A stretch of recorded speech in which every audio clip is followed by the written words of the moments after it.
I was born in Toledo, Ohio, and grew up there. It was a nice Midwestern town, ordinary in most every way. In the mid-50s, it was, again, the time here in the States was pretty exciting because we had a lot of heroes and scientists and engineers. They weren't just entertainers or athletes, and always kind of got a bug that I wanted to do research. I think if I look back, even where that interest came from, it's probably from my father, who was on a business trip, brought me home a chemistry set when I was in 4th grade.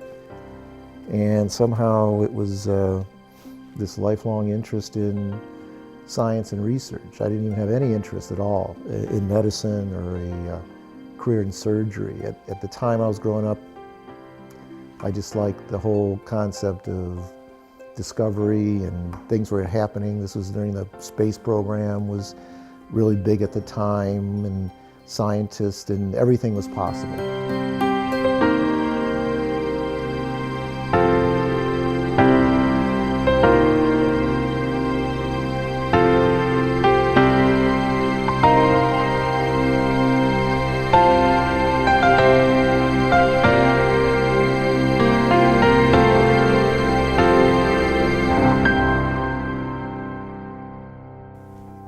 Society, your heroes were not just entertainers and athletes. They were scientists and they were engineers, and it was the press. Nothing was as negative, and exposures and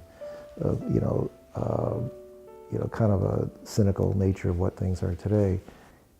I used to read a lot of science fiction, and Heinlein, Arthur C. Clarke.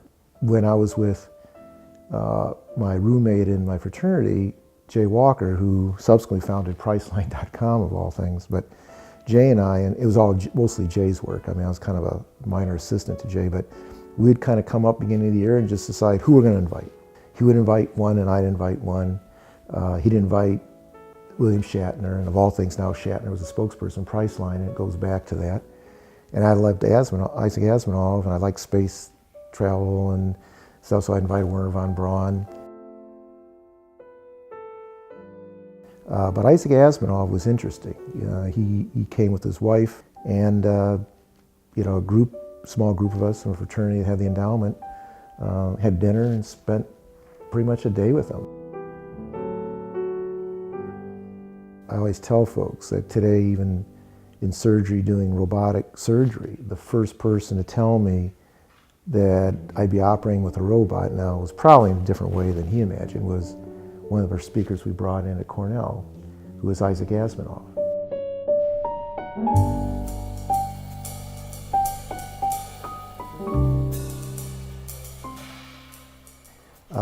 Currently, the changes we're undergoing in healthcare today are so profound that I don't think healthcare and medicine has ever seen such changes, at least in education, since around the early 1900s with the Flexner Report, or around delivery of care and economics since Medicare in the early 60s. So there's no corporate memory now of what it was like to practice before the 1960s. And I think we're right now in the midst of tremendous change. I think there are things that will be different, whether they're better or worse remains to be seen. But I think, given good people, I think there'll still be great discoveries. We're in the midst of tremendous discoveries in biomedical research, with genomics and epigenomics, all these things coming together. I think the chance to really cure or ameliorate disease is the best we've ever seen. I think I'm optimistic in that regard. Well, for the economics of it, however, I think there are challenges that we have to do things in a different way. And I think I've seen it as a chairman of a department, as a president of a practice plan. I see the financial challenges sitting on council at the NIH. I think that we don't have enough money always to do what we need to do. And I think there'll be huge fiscal challenges. That we need to overcome. I'm optimistic about the discovery. the people going into medicine, I'm a little more cautious and pessimistic about our ability in these times of tremendous financial turmoil to pay for a lot of things that need to be done. But we came to Charlottesville and never left, and that's not an unusual story. And I think that when you see what's here, like I mentioned, where else could you live in the country and have a vineyard but yet be, associated with and work at a major academic medical center?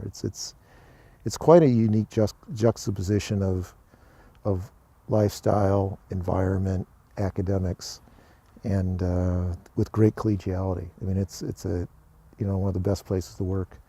I think we all get opportunities over the years to go elsewhere, to look at job opportunities, but it's hard to surpass the University of Virginia.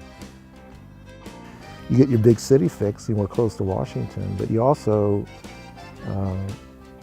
can have a fulfilling life. I mean, the Jeffersonian idea of kind of a renaissance, have outside interests as he did in farming and gardening, I think that's a healthy lifestyle. He's still, I think, a role model for many people in Charlottesville and at the university.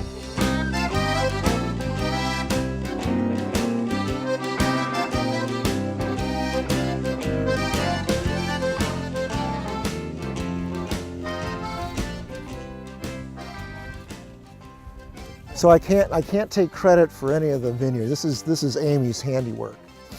She was a oncology nurse, was at MD Anderson as well.